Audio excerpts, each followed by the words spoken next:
جس پر دکھایا جا رہا تھا کہ بوڑھے آدمی کا شہر کا امیر ترین آدمی تھا، اس کا بے دردی سے قتل کر دیا گیا، جسم کے ٹکڑے ٹکڑے کر دیے گئے جو مکمل ملے بھی نہ تھے۔ یہ خبر سن کر تو جیسے میرے رونگٹے ہی کھڑے ہو گئے۔ میں حیران تھی کہ اتنی بے دردی سے کوئی کسی کو کیسے مار سکتا ہے۔ میں نے جلدی سے ڈر کے مارے ٹی وی کو بند کر دیا، مگر مجھ پر ابھی بھی خوف باقی تھا۔ میں ابھی تک اس خبر سے نکلی ہی نہ تھی کہ ایک دم زور زور سے دروازہ کھٹکنے لگا۔ میں اپنی جگہ پر دبک کے رہ گئی۔ میرے چہرے پر پسینے کی بوندیں تھیں جو واضح کر رہی تھیں کہ میں خوف میں مبتلا ہوں۔ میں نے پسینہ صاف کیا اور کانپتے وجود کے ساتھ دروازے کے پاس گئی، مگر میری آواز گلے سے نکلنے سے انکاری تھی۔ میں نے ڈرتے ڈرتے جیسے ہی دروازہ کھولا، سامنے میرا شوہر تھا جو لمبے لمبے گہرے سانس لے رہا تھا۔ جلدی سے اندر کی طرف بھاگا۔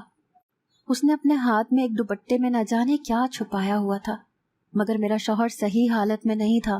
میں اپنے شوہر کو دیکھ کر ایک دم گھبرا گئی۔ نہ جانے میرے شوہر کو کیا ہوا تھا۔ میں جلدی سے دروازہ بند کرتی اپنے شوہر کے پیچھے بھاگی جو بستر میں لیٹا کانپ رہا تھا۔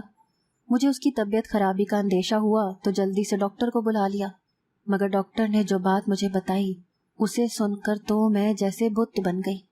جب ڈاکٹر نے کہا کہ آپ کے شوہر کی ذہنی حالت ٹھیک نہیں ہے، انہوں نے کسی بات کا صدمہ اپنے دماغ پر حاوی کر لیا ہے جو ابھی تک یہ اپنے دماغ سے نکال نہیں پائے۔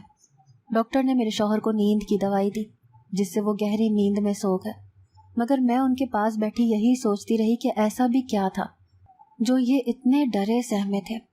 میرے شوہر کو جب تک ہوش نہ آئی تو میں ان کے پاس ہی بیٹھی تھی۔ وہ مجھے دیکھ کر کافی حیران ہوئے، کہنے لگے کہ کیا ہوا ہے، ایسے کیوں بیٹھی ہو؟ میں ان کی ہر بات کو بہت غور سے دیکھ رہی تھی، بہت غور سے سن رہی تھی۔ مجھے اس بات کا اندازہ ہو گیا تھا کہ ان کو کچھ بھی یاد نہیں۔ مجھے اس سب کے لیے کسی اچھے ڈاکٹر کی ضرورت تھی جو مجھے سمجھا سکتا کہ اس سب کا علاج کیا ہے۔ میں نے مسکرا کر اپنے شوہر کی طرف دیکھا اور ان سے کہا کہ کچھ نہیں، آپ تھکے ہوئے تھے تو آپ سو گئے، اسی لیے میں آپ کے پاس بیٹھی تھی کہ کسی چیز کی ضرورت نہ ہو۔ میرے شوہر بھی مسکرانے لگے۔ دن پر لگا کر اڑ گئے تھے۔ اس واقعے کو بھی تقریباً ہفتہ ہو چکا تھا۔ میرا شوہر ایک دن کام پر گیا تو میں بھی چپکے سے ایک ماہر نفسیات کے پاس چلی گئی۔ میں نے اسے سب کچھ اپنے شوہر کے بارے میں بتایا تو وہ کہنے لگا کہ جب تک شوہر کو لے کر نہیں آئیں گے میں کچھ نہیں بتا پاؤں گا۔ لیکن میرے شوہر کو ڈاکٹر کے پاس لے کر جانا بہت مشکل کام تھا۔ آخر میں ان سے کیا کہتی، مگر مجھے یہ سب کرنا تھا۔ میں واپس گھر آ رہی تھی جب راستے میں ایک شخص کا قتل ہوا پڑا تھا۔ لوگ آس پاس جمع تھے۔ میں تو اس شخص کی حالت دیکھتے ہی بے ہوش ہونے کو تھی۔ وقت سے پہلے اپنے ساتھ کھڑے رکشے کو نہ پکڑتی تو یقیناً زمین بوس ہو جاتی، کیونکہ اس آدمی کا قتل بہت بے دردی سے کیا گیا تھا اور وہ بھی شہر کا امیر ترین آدمی تھا۔ یہ دوسرا واقعہ تھا جو امیر آدمی کا قتل ہوا تھا، اور اس کے بعد اس کی اصلیت سب کے سامنے آ جاتی کہ وہ اپنی زندگی میں برے کاموں میں ملوث تھا۔ عورتوں کو ٹشو کی طرح استعمال کرنا ان کا پیشہ تھا۔ اس کے علاوہ بھی ایسی بہت سی غیر اخلاقی کام تھے جس میں وہ امیر آدمی ملوث رہے تھے، مگر میں اس شخص کے دل کو سلام پیش کرتی تھی جو اتنی درندگی سے قتل کر رہا تھا۔ میں جب اپنے گھر گئی تو میرا شوہر آج گھر پر موجود تھا۔ مجھے دیکھ کر مسکرانے لگا کہ کہاں پر گئی تھی۔ اپنے شوہر کو دیکھ کر میں چونک گئی۔ میں اس کے آج جلدی آنے پر حیران بھی تھی کیونکہ وہ تو صبح کا گیا شام کو واپس آتا تھا۔ میں نے اپنے شوہر کو بتایا کہ میں اپنے امی ابا سے ملنے گئی تھی تو حیرانگی سے میری طرف دیکھنے لگا، کہنے لگا کہ میں تو ابھی ادھر سے ہی ہو کر آ رہا ہوں، مگر تم تو وہاں نہیں تھی۔ میرا جھوٹ پکڑا جا چکا تھا، مگر اب مجھے کوئی تو بہانہ بنانا تھا۔ میں نے اپنے شوہر سے کہہ دیا کہ میں وہاں جا ہی رہی تھی، مگر راستے میں ہوا قتل دیکھ کر میں خوف میں مبتلا ہو گئی اور اسی لیے واپس آ گئی۔ قتل کے نام پر تو جیسے میرے شوہر کے 14 طبق روشن ہو گئے، جیسے اسے امید نہیں تھی کہ یہ بات چھیڑی جائے گی۔ اس نے چونک کر میری طرف دیکھا اور ایک دم غصے میں آ کر دھاڑنے لگا کہ آج کے بعد میری اجازت کے بغیر تم گھر سے باہر قدم بھی نہیں رکھو گی اور ایسی چیزوں سے دور رہا کرو۔ میں تو اس کے بدلتے رویے پر حیران تھی۔ اس کا دھوپ چھاؤں سا رویہ میری سمجھ سے بالکل بارہ تر تھا۔ کچھ روز گزرے تو میں اپنے شوہر کے پاس گئی جو سر پکڑے بیٹھا تھا۔ کہنے لگا کہ میرا سر شدت سے درد کر رہا ہے۔ میں نے اس سے بولا کہ کیا ہم ڈاکٹر کے پاس چلتے ہیں، لیکن اس نے نہ میں سر ہلا دیا۔ کہنے لگا کہ اگر ہم ڈاکٹر کے پاس گئے تو وہ میری اصلیت جان جائے گا۔ میں نے چونک کر اپنے شوہر کو دیکھا اور اس سے پوچھا کہ کون سی اصلیت۔ اس نے بھی کافی حیرت سے میری طرف دیکھا، جیسے وہ بات نہ کرنا چاہتا ہو، مگر اس کے منہ سے وہ بات نکل گئی ہو۔ پھر ایک دم زور زور سے سر کو ہلا کر کہنے لگا کہ کچھ نہیں، سر درد کی وجہ سے سمجھ نہیں آ رہی ہے کیا بول رہا ہوں۔ اب تو میں جان گئی تھی کہ دال میں کچھ کالا ضرور ہے، شاید پوری کی پوری دال ہی کالی ہے۔ اب میرے لیے اپنے شوہر کو ڈاکٹر کے پاس لے کر جانا بہت ضروری تھا۔ میں خود بھی ایک ڈاکٹر تھی، مگر میں اس کی کیفیت سمجھ نہیں پا رہی تھی۔ شاید میرا دوہرا رشتہ تھا، تبھی میں اس کو سمجھ نہیں سکی۔ میں نے ابا سے کہہ کر اپنے شوہر کے حلقہ احباب کے بارے میں پتہ لگوانے کی پوری کوشش کی۔ ابا نے مجھ سے 1 ہفتے کا ٹائم مانگا اور 1 ہفتے کے بعد وہ میرے پاس گھر پر چلے آئے، مگر ان کے کندھے جھکے ہوئے تھے اور آنکھیں غم سے لال ہو چکی تھیں۔ مجھے ابا کی حالت کچھ ٹھیک نہیں لگ رہی تھی۔ میں نے ابا سے پوچھا کہ کیا وہ بیمار ہیں، تو کہنے لگے کہ نہیں، ایسی کوئی بات نہیں ہے، مگر جو بات میں تمہارے پاس لے کر آیا ہوں اس کے سننے کے بعد شاید تم بیمار پڑ جاؤ۔ مجھے حیرانگی ہوئی۔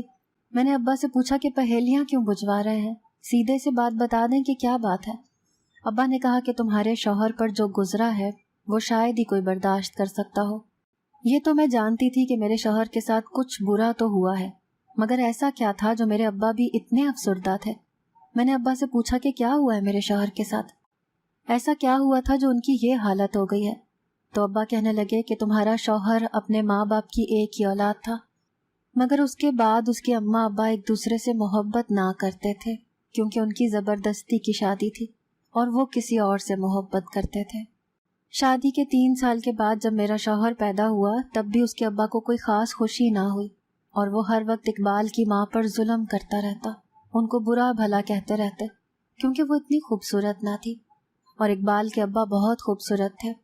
اقبال جب تھوڑا بڑا ہوا تو اس کے ابا کو اپنے آفس کی ایک لڑکی پسند آ گئی، اور اس کے ابا اپنی بیوی کے ہوتے ہوئے اس عورت سے شادی کر رہے تھے، مگر اس کی بیوی نے دانت سے دانت نہ اٹھایا، اور ایک روز اقبال کے ابا نے اس کی اماں کو طلاق دے کر گھر سے نکال دیا۔ اقبال بہت چھوٹا تھا، ہر روز اپنی اماں کو اپنے ابا سے مار کھاتے دیکھ کر ان کی بدسلوکی برداشت کرتے ہوئے ہر چیز کو اپنے دماغ میں بٹھاتا جا رہا تھا۔ اقبال کی ماں اسے لیے در در کی ٹھوکریں کھانے لگی، کیونکہ عموماً جیسے لوگ اپنی بیٹیوں کی شادی کرتے وقت ان کو یہ سکھا کر بھیجتے ہیں کہ ہم اب تمہیں سسرال بھیج رہے ہیں، مگر وہاں سے تمہاری موت کی خبر ہی آنی چاہیے، تم نے اپنی آخری سانس تک وہاں پر بسنا ہے۔ اقبال کی ماں ایک اولڈ ہاؤس میں چلی گئی اور وہاں رہ کر اپنے بچے کی پرورش کرنے لگی، لوگوں کے کام کاج کرتی اور اپنے بیٹے کے لیے اور اس کی تعلیم کے لیے پیسوں کو جمع کرتی رہی۔ اقبال بہت ذہین تھا، اس نے اپنی اماں کی محنت کا پاس رکھا اور اسکالرشپ پر اپنی تعلیم مکمل کی۔ وہ ایک روز ڈاکٹر بن گیا، مگر ابھی وہ اپنی ماں کے لیے کچھ کر پاتا۔ اس کی اماں بخار میں مبتلا ہوئیں، سرکاری ہسپتال میں اپنی اماں کو لیے پھرتا رہا، مگر سرکاری ہسپتال کے حالات دیکھ کر وہ بہت مایوس ہوا۔ اسے امید نہ تھی کہ وہاں پر مریضوں کے ساتھ جانوروں سے بھی بدتر سلوک کیا جائے گا۔ مکمل علاج نہ ملنے کی وجہ سے اقبال کی اماں بھی اس کو اس دنیا میں اکیلا چھوڑ کر چلی گئیں۔ اقبال بالکل تنہا ہو گیا تھا، اس کے دل میں اپنے ابا کے لیے نفرت کی آگ اتنی بھڑک چکی تھی کہ اقبال کی اماں کی وفات کے بعد جب اس کے ابا اس کو لینے کے لیے آئے تو اس نے جانے سے صاف انکار کر دیا اور کہنے لگا کہ مجھے آپ سے سخت نفرت ہے، اور دھکے مار کر اپنے گھر سے نکال دیا۔ اقبال کے ہمسایوں کا کہنا تھا کہ کئی روز تک اقبال کے گھر سے اس کی چیخوں کی آوازیں آتی رہیں، اور پھر ایک روز وہ گھر چھوڑ کر چلا گیا اور دوبارہ کبھی نہیں آیا۔ ابا کی بات سن کر میرے تو آنسو بہہ رہے تھے، مجھے تو یقین نہیں آ رہا تھا کہ کوئی کیسے کسی پر اتنا ظلم کر سکتا ہے، آخر انسانیت کہاں چلی گئی ہے۔ اب تو میں نے سوچ لیا تھا کہ میں اپنے شوہر کا علاج کرواؤں گی، کیونکہ میں جانتی تھی کہ جو بچپن سے انہوں نے کیا ہے وہ اب تک ان کے دماغ پر حاوی ہے۔ میں نے اپنے شوہر سے بات کرنے کا سوچا تھا، لیکن اس سے پہلے مجھے ایک ڈاکٹر کی تلاش تھی جس پر میں اعتماد کر سکوں۔ یہ ضروری تھا، میں ایک ایسے ڈاکٹر کو جانتی تھی جو اس معاملے میں میری مدد کر سکتی تھی۔ میں نے اپنی بہت پرانی سہیلی سے بات کی تو وہ میرے شوہر کو گھر پر ہی سیشن دینے کے لیے تیار ہو گئی۔ یہ اس کا مجھ پر احسان تھا۔ ایک روز میرا شوہر گھر آیا تو میری سہیلی گھر پر آئی ہوئی تھی۔ میرا شوہر اسے دیکھ کر ایک دم چونک گیا اور سوالیہ نظروں سے میری طرف دیکھنے لگا۔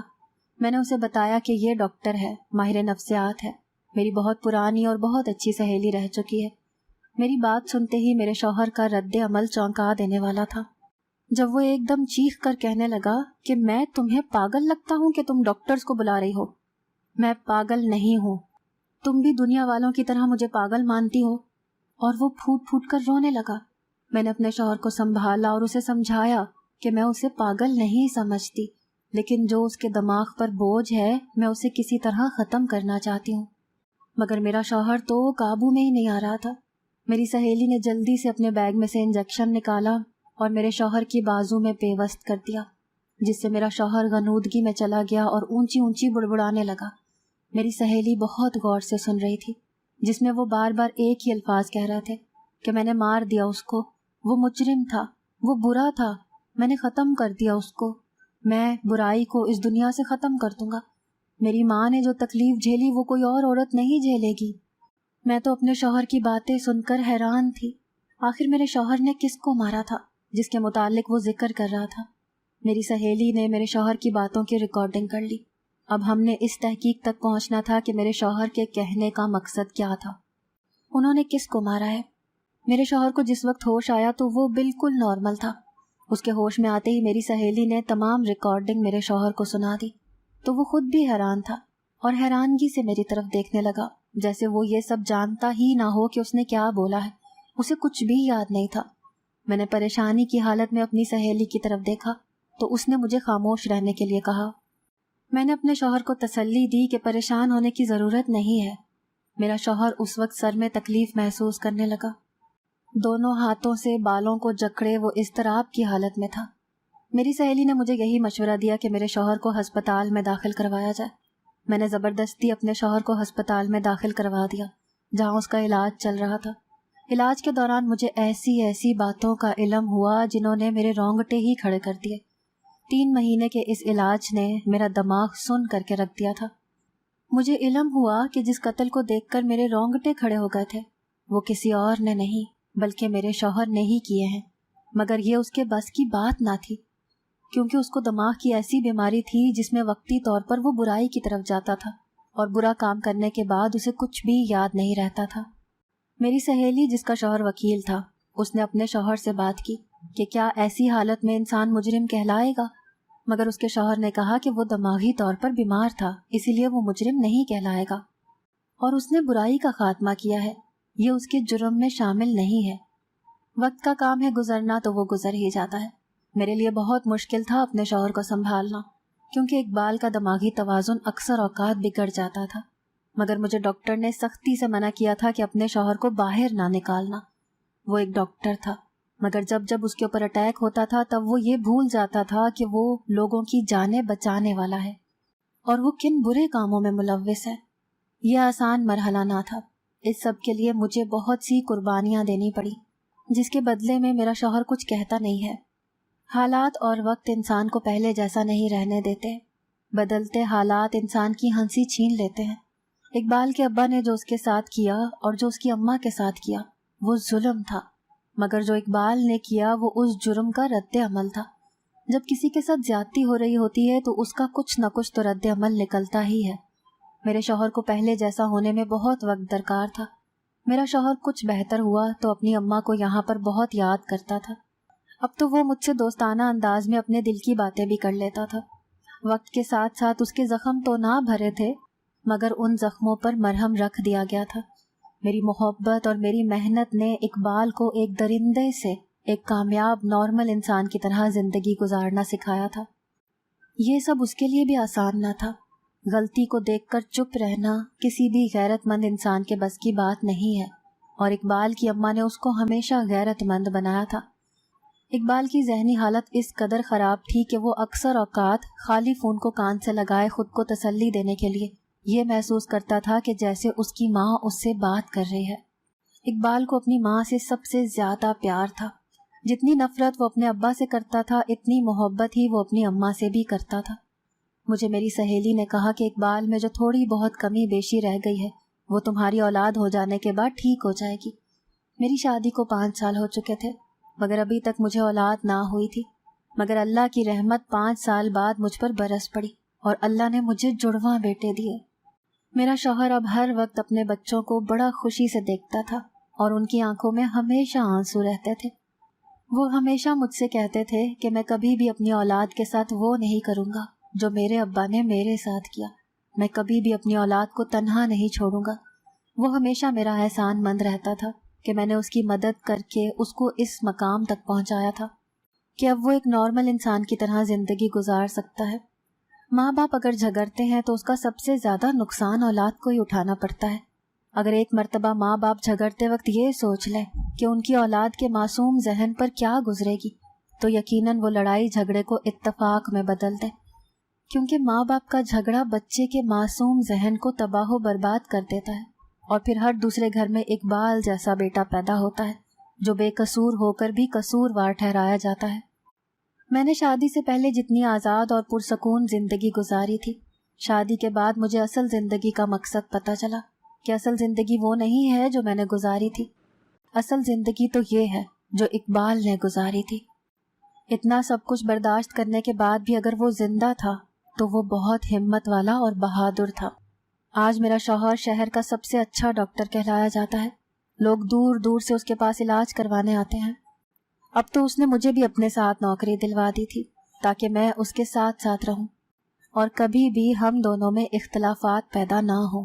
اگر آپ کو آج کی ہماری کہانی پسند آئی ہے تو اسے لائک کیجیے اور اپنے پیاروں کے ساتھ شیئر کیجیے. اور ہاں، اگر ابھی تک آپ نے ہمارا چینل سبسکرائب نہیں کیا تو ضرور کیجیے. ملتے ہیں کل ایک نئی اور دلچسپ کہانی کے ساتھ. تب تک کے لیے اللہ حافظ.